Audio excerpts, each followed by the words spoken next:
مرسلین محمد وآلہ وصحبہ اجمعین اما بعد رب اشرح لی صدری ویسر لی امری واحلل عقدۃ من لسانی یفقہوا قولی۔ محترم ناظرین، تحفہ رمضان کی اس 14ویں نشست میں آپ تمام حضرات کا استقبال ہے۔ السلام علیکم ورحمۃ اللہ۔ آج کی نشست میں ہم قدم بڑھائیں گے تقویٰ کی طرف۔ تقویٰ کیا ہے، کیسے حاصل ہوتا ہے، اس کی معلومات کے ساتھ ابتدا ہوتا ہے آج کی نشست کا۔ جس آیت کے اندر روزے کا حکم ہے اس میں اللہ تعالیٰ فرماتا ہے کہ روزے کا مقصد کیا ہے۔ یا ایھا الذین آمنوا کتب علیکم الصیام کما کتب علی الذین من قبلکم لعلکم تتقون، سورہ بقرہ، سورہ نمبر 2، آیت نمبر 183۔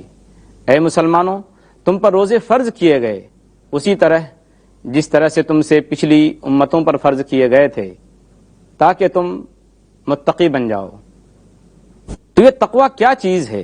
تقویٰ عربی زبان کا لفظ ہے، اس کی اصل ہے واو قاف یا، جس کے معنی بچنے، پرہیز کرنے اور لحاظ کرنے کے ہیں۔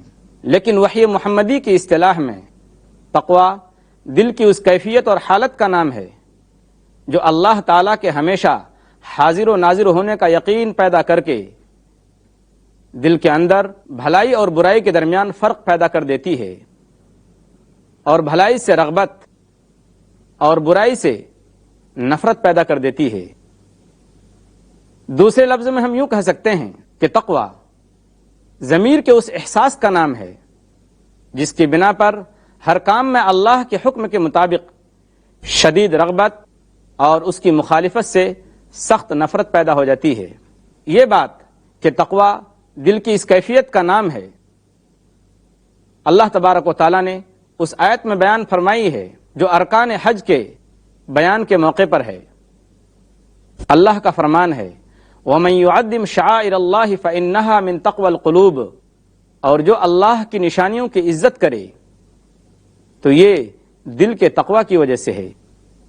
ایک دوسری آیت میں اللہ تعالیٰ کا فرمان ہے ان الذین یغضون اصواتهم عند رسول اللہ اولئک الذین امتحن اللہ قلوبهم للتقوی، سورہ حجرات، سورہ نمبر 49، آیت نمبر 3، کہ بے شک وہ لوگ جو اپنی آوازوں کو اللہ کے رسول کے پاس پست کر لیتے ہیں، یہی وہ لوگ ہیں جن کے دلوں کو اللہ تبارک و تعالی نے تقوی کے لیے آزمایا ہے۔ اس آیت سے پتہ چلا کہ تقوی دل کا مرکز ہے، اور اس آیت سے یہ بھی معلوم ہوا کہ اللہ کے رسول صلی اللہ علیہ وسلم کی تعظیم کا احساس تقویٰ کی وجہ سے پیدا ہوتا ہے۔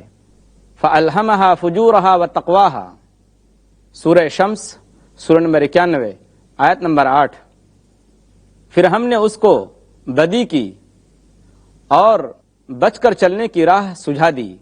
فجور جس طریقے سے تمام گناہوں اور نافرمانیوں کی جڑ اور بنیاد ہے، ٹھیک اسی طریقے سے تقویٰ تمام نیکیوں اور بھلائیوں کی بنیاد ہے۔ ناظرین کرام، تقویٰ کا لفظ مختلف معنوں میں، الگ الگ معنوں میں استعمال ہوتا ہے۔ تقویٰ کا ایک معنی یہ ہے کہ دل کو گناہوں سے اور برائیوں سے پاک کیا جائے، جیسا کہ اللہ تبارک و تعالیٰ کا فرمان ہے یا ایھا الذین آمنوا کتب علیکم الصیام کما کتب علی الذین من قبلکم لعلکم تتقون، سورہ بقرہ، سورہ نمبر 2، آیت نمبر 83۔ اس آیت کے اندر جو لفظ تتقون ہے اس کا مطلب یہ ہے کہ تم اپنے دل کو گناہوں سے اور برائیوں سے پاک کرو، اپنے اوپر کنٹرول رکھو۔ تقویٰ کا ایک مطلب اللہ کا ڈر اور خوف بھی ہے۔ اللہ تعالیٰ فرماتا ہے یا ایھا الذین آمنوا لا تأکلوا الربا اضعافا مضاعفہ واتقوا اللہ لعلکم تفلحون، سورہ آل عمران، سورہ نمبر 3، آیت نمبر 130، کہ اے ایمان والو، تم سود کو بڑھا چڑھا کر مت کھاؤ اور اللہ سے ڈرو۔ اس آیت کا یہ مطلب نہیں ہے کہ تھوڑا سود آدمی کھا سکتا ہے، بلکہ اس آیت میں یہ بات بیان ہوئی ہے کہ آدمی سود کے قریب بالکل نہ جائے۔ تقوی کا ایک مطلب اللہ تعالیٰ کی اطاعت و فرما برداری بھی ہے۔ اللہ کا فرمان ہے یا ایھا الذین آمنوا اتقوا اللہ حق تقاتہ ولا تموتن الا وانتم مسلمون، سورہ آل عمران، سورہ نمبر 3، آیت نمبر 102، کہ اے مسلمانوں، اللہ کی اطاعت و فرما برداری کرو جیسی اس کی اطاعت و فرما برداری کرنی چاہیے، اور تم جب بھی مرو اسلام کی حالت میں مرو۔ یعنی تقوی کا لفظ عبادت کے لیے بھی استعمال ہوتا ہے۔ اللہ تعالیٰ کا فرمان ہے ان الارض للہ یورثها من یشاء من عبادہ والعاقبۃ للمتقین، سورہ اعراف سورہ نمبر 7 آیت نمبر 128، کہ بے شک زمین اللہ کی ہے، اللہ اپنے بندوں میں سے جس کو چاہتا ہے اس زمین کا وارث بناتا ہے، اور انجام کار عبادت کرنے والوں کے لیے ہے۔ تقوی کا ایک ترجمہ اور ایک معنی توحید اور ایمان بھی ہے۔ اللہ تعالیٰ کا فرمان ہے وَمَا الْحَيَاةُ الدُّنْيَا إِلَّا لَعِبٌ وَلَهْوٌ وَلَلدَّارُ الْآخِرَةُ خَيْرٌ لِّلَّذِينَ يَتَّقُونَ، سورہ اعراف سورہ نمبر 7 آیت نمبر 32۔ اس آیت کا ترجمہ یہ ہے کہ دنیا کی زندگی کھیل کود کے سوا اور کچھ بھی نہیں، اور آخرت کا جو گھر ہے وہ ان لوگوں کے لیے ہے جو ایمان والے ہیں۔ تقوی کا ایک معنی اخلاص کا بھی ہے۔ اللہ تعالیٰ کا فرمان ہے لَمَسْجِدٌ أُسِّسَ عَلَى التَّقْوَى مِنْ أَوَّلِ يَوْمٍ أَحَقُّ أَن تَقُومَ فِيهِ، سورہ توبہ سورہ نمبر 9 آیت نمبر 108، کہ وہ مسجد جس کی بنیاد اخلاص پر رکھی گئی ہے وہ اس قابل ہے کہ محمد صلی اللہ علیہ وسلم آپ اس کے اندر کھڑے ہوں۔ ناظرین محترم، یہ تقوی کے مختلف معانی تھے جو میں نے آپ کے سامنے رکھے۔ آپ کو معلوم ہونا چاہیے کہ تقوی تمام اسلامی احکام کی بنیاد اور اصل ہے۔ اگر ہم محمد مصطفیٰ صلی اللہ علیہ وسلم کی تمام تعلیمات کا خلاصہ صرف ایک لفظ میں کرنا چاہیں تو اس کو تقوی کے لفظ سے ادا کر سکتے ہیں۔ اسلام کی تمام عبادت کا منشا تقوی کی روح انسان کے اندر پیدا کرنا ہے۔ اسی وجہ سے اللہ تبارک و تعالی نے قرآن پاک کی دوسری ہی صورت میں اس بات کا اعلان کر دیا۔ قرآن پاک سے فائدہ وہی اٹھا سکتے ہیں جو تقوی والے ہیں۔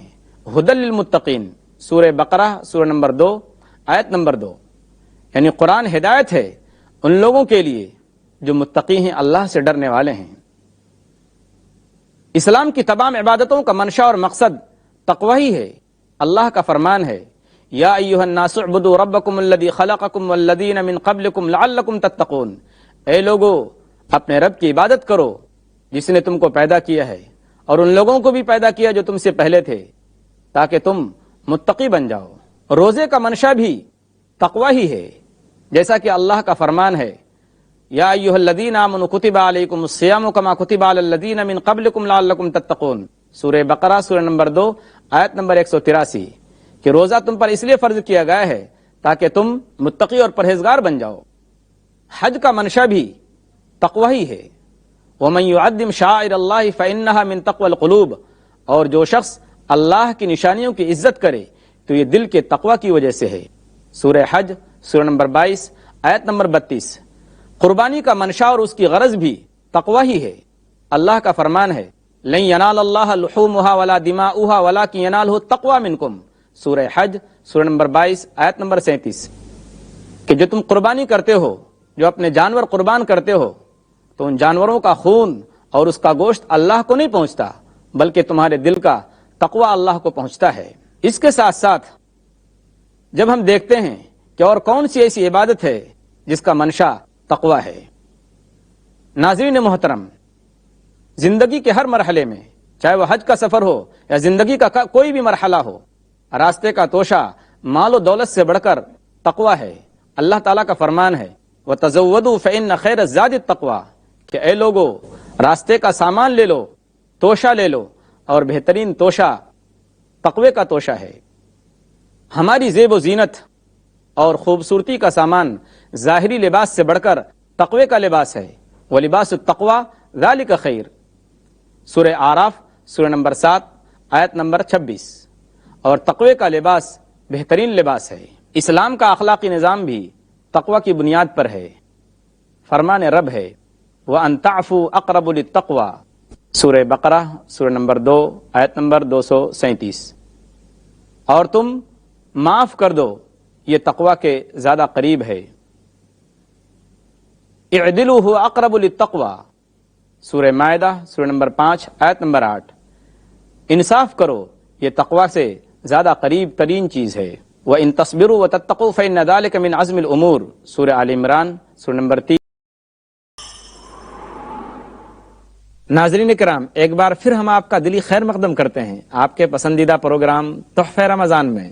اس کے علاوہ جب ہم اور آگے دیکھتے ہیں اسلامی تعلیمات کی طرف تو ہمیں معلوم ہوتا ہے کہ اسلام میں رنگ و نسل، خاندان، قبیلہ، ان تمام چیزوں کو ہٹا کر اللہ تبارک و تعالی نے عزت کا جو معیار قرار دیا ہے وہ تقوی کو قرار دیا ہے۔ اللہ کا فرمان ہے، یا ایھا الناس انا خلقناکم من ذکر و انثی وجعلناکم شعوبا وقبائل لتعارفوا ان اکرمکم عند اللہ اتقاکم، سورہ حجرات سورہ نمبر 49 آیت نمبر 13، کہ اے لوگو، بے شک ہم نے تم کو ایک مرد اور ایک عورت سے یعنی آدم اور حوا سے پیدا کیا ہے اور تم کو مختلف قبیلوں اور جماعتوں میں بانٹ دیا ہے تاکہ تم آپس میں ایک دوسرے کو پہچان سکو۔ تم میں سب سے زیادہ عزت والا اللہ کے نزدیک وہ شخص ہے جو سب سے زیادہ متقی ہے، جو سب سے زیادہ اللہ سے ڈرنے والا ہے۔ اللہ کے رسول صلی اللہ علیہ وسلم کا فرمان ہے، مسند احمد کی روایت ہے کہ آپ صلی اللہ علیہ وسلم نے فرمایا کہ اے لوگو، تمہارا رب ایک ہے، تمہارا رسول ایک ہے، تم سب ایک آدم کی اولاد ہو، ایک باپ کی اولاد ہو، وہ آدم علیہ السلام ہیں۔ کسی عربی کو کسی عجمی پر اور کسی عجمی کو کسی عربی پر کوئی فضیلت نہیں، کسی کالے کو کسی گورے پر اور کسی گورے کو کسی کالے پر کوئی عزت نہیں سوائے اس شخص کے جس کے پاس تقوی ہے۔ جو آدمی تقوی والا ہے، جو آدمی اللہ سے ڈرنے والا ہے، اللہ کے نزدیک وہی شخص عزت والا ہے، چاہے وہ ہندوستان کا رہنے والا ہو یا عرب کا رہنے والا ہو یا کسی اور ملک کا رہنے والا ہو۔ ناظرین اکرام، اس بات کو جان لینے کے بعد کہ اسلامی تعلیمات کا خلاصہ اور اسلام کی تمام تعلیمات کی بنیاد اور اصل تقوی ہے، یہ جاننا بھی ضروری ہے کہ تقوی والے کون لوگ ہیں۔ یہ معلوم ہونا ضروری ہے کہ متقی کون ہیں۔ اس کا بھی جواب قرآن نے دے دیا ہے۔ قرآن کا صاف اعلان ہے، والذی جاء بالصدق وصدق بہ اولئک هم المتقون، سورہ زمر سورہ نمبر 39 آیت نمبر 33، کہ جو سچائی لے کر آیا اور اس نے تسلیم کیا اور اس کی تصدیق کی، یہی وہ لوگ ہیں جو صحیح معنی میں متقی ہیں۔ یعنی تقوی والا شخص وہ ہے جو ظاہری فائدے پر نظر نہیں رکھتا، کسی عہدہ اور کسی عزت پر نظر نہیں رکھتا، ظاہری طور پر کسی بھی چیز میں اس کا نقصان ہو لیکن وہ راہ راستے سے، سیدھے راستے سے بالکل نہیں ہٹتا۔ اللہ تبارک و تعالیٰ نے متقی لوگوں کا حلیہ اور ان کی خصوصیت قرآن پاک کی اس آیت کے اندر بیان فرمائی ہے جو سورہ بقرہ کے اندر ہے۔ اللہ کا فرمان ہے کہ لیس البر ان تولوا وجوہکم قبل المشرق والمغرب، کہ نیکی صرف یہ نہیں ہے کہ تم اپنا چہرہ پورب کی طرف یا پچھم کی طرف کر لو، ولکن البر من آمن باللہ، لیکن بھلائی یہ ہے کہ جو شخص اللہ پر ایمان لائے، والیوم الآخر، اور قیامت کو مانے، والملائکۃ والکتاب والنبیین، اور فرشتوں پر ایمان لائے اور کتابوں کو مانے اور نبیوں پر ایمان لائے، وآت المال علی حبہ ذوی القربى، اور مال کی ضرورت کے باوجود اور اس سے محبت کے باوجود رشتہ داروں پر اپنا مال خرچ کرے، والیتامى والمساکین، اور مسکینوں پر خرچ کرے اور یتیموں پر خرچ کرے، وابن السبیل، اور مسافروں پر خرچ کرے، والسائلین، اور مانگنے والوں پر خرچ کرے اور غلاموں پر خرچ کرے، وَأَقَامَ الصَّلَاةَ وَآتَ الزَّكَاةَ، متقی شخص وہ ہے جو نماز کی پابندی کرے، زکوٰۃ ادا کرے، وَالْمُوفُونَ بِعَهْدِهِمْ إِذَا عَاهَدُوا، اور جب کوئی وعدہ کرے تو اس وعدے کو پورا کرے، وَالصَّابِرِينَ فِي الْبَأْسَاءِ وَالضَّرَّاءِ وَحِينَ الْبَأْسِ، اور دکھ درد اور تکلیف میں اور جنگ کے موقع پر جمع رہے، صبر کرے، اولئک الذین صدقوا واولئک هم المتقون، یہی وہ لوگ ہیں جو سچے ہیں اور یہی وہ لوگ ہیں جو پرہیزگار ہیں، سورہ بقرہ سورہ نمبر 2 آیت نمبر 177۔ ناظرین کرام، جب ہم کو یہ معلوم ہو گیا کہ متقی لوگ کون ہیں تو ہمیں یہ بھی معلوم ہونا چاہیے کہ بظاہر متقی لوگوں کو دنیاوی اعتبار سے کبھی پریشانی آتی ہے، کبھی تکلیف آتی ہے، اور ظاہری طور پر ان کو بہت ساری چیزوں سے ہاتھ دھونا پڑتا ہے، بہت ساری عمدہ اور خوبصورت چیزوں سے ہاتھ دھونا پڑتا ہے، جسے دیکھ کر دنیا والے یہ سمجھتے ہیں کہ ان کو عزت سے، دولت سے اور شہرت سے اور عہدے سے ہاتھ دھونا پڑا اور محروم ہونا پڑا۔ جو لوگ یہ سمجھتے ہیں کہ دنیا ہی کا فائدہ سب کچھ ہے اور فوری فائدے کی بنیاد پر کسی چیز کے اچھے اور برے ہونے کا فیصلہ کر لیتے ہیں، جو دور اندیش ہیں وہ یہ سمجھتے ہیں کہ آخری فائدہ اور آخری نتیجہ اصل نتیجہ ہے اور اصل فائدے کی چیز ہے۔ اور ظاہر بات ہے کہ اس کے اعتبار سے ہم دیکھتے ہیں تو کامیابی اور کامرانی ان لوگوں کے حصے میں آتی ہے جو متقی ہیں۔ اللہ کا فرمان ہے وَالْعَاقِبَةُ لِلْمُتَّقِينَ، اور انجام کار اور بہترین انجام ان لوگوں کے لیے ہے جو اللہ سے ڈرنے والے ہیں۔ سورہ اعراف سورہ نمبر 7 آیت نمبر 128۔ ناظرین کرام، ہم کو جہاں یہ بات معلوم ہوئی وہیں یہ بات بھی معلوم ہونی چاہیے کہ آخرت کی تمام نعمتیں صرف متقیوں کے لیے ہیں۔ آئیے ہم قرآن پاک کی چند آیتوں کی تلاوت کرتے ہیں اور ان آیتوں کا ترجمہ سنتے ہیں۔ اللہ تعالیٰ کا فرمان ہے یا ایھا الذین آمنوا ان تتقوا اللہ یجعل لکم فرقانا، سورہ انفال سورہ نمبر 8 آیت نمبر 29، کہ اے ایمان والو، اگر تم تقوی اختیار کرو گے تو اللہ تبارک و تعالی تمہیں ایک فیصلے کی چیز دے گا۔ اللہ کا فرمان ہے ان للمتقین لحسن مآب، سورہ صاد سورہ نمبر 38 آیت نمبر 49، کہ بے شک جو متقی لوگ ہیں ان کا انجام بہترین ہے۔ ان المتقین فی مقام امین، سورہ دخان سورہ نمبر 44 آیت نمبر 51، کہ بے شک جو متقی لوگ ہیں، جو پرہیزگار ہیں، اللہ سے ڈرنے والے ہیں، وہ چین اور سکون کی جگہ میں ہوں گے۔ ان المتقین فی جنات وعیون، دوسری صورت میں فرماتا ہے سورہ زاریات سورہ نمبر 51 آیت نمبر 15، کہ بے شک جو متقی لوگ ہیں، جو پرہیزگار ہیں، اللہ سے ڈرنے والے ہیں، وہ باغات میں ہوں گے اور چشموں کے اندر ہوں گے۔ ان المتقین فی جنات ونہر، سورہ قمر سورہ نمبر 54 آیت نمبر 54، کہ بے شک جو متقی لوگ ہیں، پرہیزگار لوگ ہیں، وہ جنت میں اور باغات میں ہوں گے اور نہروں کے درمیان ہوں گے۔ آگے اللہ تعالیٰ فرماتا ہے دوسری صورت کے اندر کہ وَمَن يَتَّقِ اللَّهَ يَجْعَل لَّهُ مَخْرَجًا وَيَرْزُقْهُ مِنْ حَيْثُ لَا يَحْتَسِبُ، سورہ طلاق سورہ نمبر 65 آیت نمبر 2 اور 3، کہ جو اللہ سے ڈرتا ہے تو اللہ تبارک و تعالیٰ اس کے لیے راستے نکال دیتا ہے اور اس کو ایسی جگہ سے روزی دیتا ہے جہاں سے اس کا گمان بھی نہیں ہوتا۔ آگے اللہ دوسری صورت میں فرماتا ہے یا ایھا الذین آمنوا اتقوا اللہ وآمنوا برسولہ یؤتکم کفلین من رحمتہ، سورہ حدید سورہ نمبر 57 آیت نمبر 17۔ اس آیت کا ترجمہ یہ ہے کہ اے ایمان وانو، اللہ سے ڈرو اور اس کے رسول پر ایمان لاؤ تو اللہ تبارک و تعالیٰ تمہیں دوہرا اجر دے گا۔ ایک دوسری صورت میں اللہ تعالیٰ اس طریقے سے فرماتا ہے کہ ان المتقین فی ظلال وعیون، سورہ مرسلات سورہ نمبر 77 آیت نمبر 41، بے شک جو متقی لوگ ہیں وہ سائے میں ہوں گے اور چشموں کے اندر ہوں گے۔ اللہ تعالیٰ فرماتا ہے ان للمتقین عند ربہم جنات النعیم، سورہ قلم سورہ نمبر 68 آیت نمبر 28، کہ بے شک جو متقی لوگ ہیں وہ اپنے رب کی جنت میں ہوں گے۔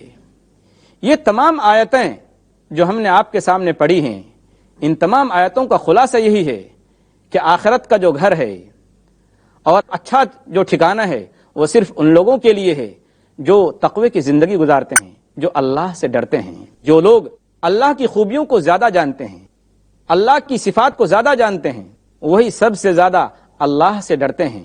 اللہ تعالیٰ کا کیا فرمان ہے کہ انما یخشی اللہ من عبادہ العلماء، سورہ فاطر سورہ نمبر 35 آیت نمبر 27۔ اس آیت کا ترجمہ یہ ہے کہ اللہ سے اس کے وہی بندے ڈرتے ہیں جو علم رکھتے ہیں۔ تو اس سے یہ پتا چلا کہ جو آدمی زیادہ اللہ کا علم رکھتا ہے اور اللہ کے احسانات کو جو زیادہ یاد کرتا ہے وہ اللہ سے اتنا ہی زیادہ ڈرتا ہے۔ ناظرین کرام، یہ بات کہ تقوی انسان کی دلی کیفیت کا نام ہے، اس حدیث سے بھی معلوم ہوتا ہے جس حدیث میں اللہ کے رسول صلی اللہ علیہ وسلم نے فرمایا کہ اے لوگو، دیکھو آپس میں حسد مت کرو، بغض مت کرو، لڑائی جھگڑا مت کرو، کسی کے خلاف تدبیریں اور سازشیں مت کرو، ایک دوسرے کے پیچھے مت پڑو، اور دیکھو خرید و فروخت میں اگر نہ لینا ہو تو چیزوں کی قیمت بڑھا کر بات چیت مت کرو، اور سب مل کر ایک ساتھ رہو اور بھائی بن کر رہو۔ اس حدیث کے اندر اللہ کے رسول صلی اللہ علیہ وسلم نے اور بھی بہت ساری باتیں بتائی ہیں، ان میں سے ایک بات یہ بھی بتائی ہے کہ التقوی ہا ہونا۔ آپ صلی اللہ علیہ وسلم نے اپنے سینے کی طرف، اپنے دل کی طرف اشارہ کر کے فرمایا کہ دیکھو تقوی یہاں ہوتا ہے۔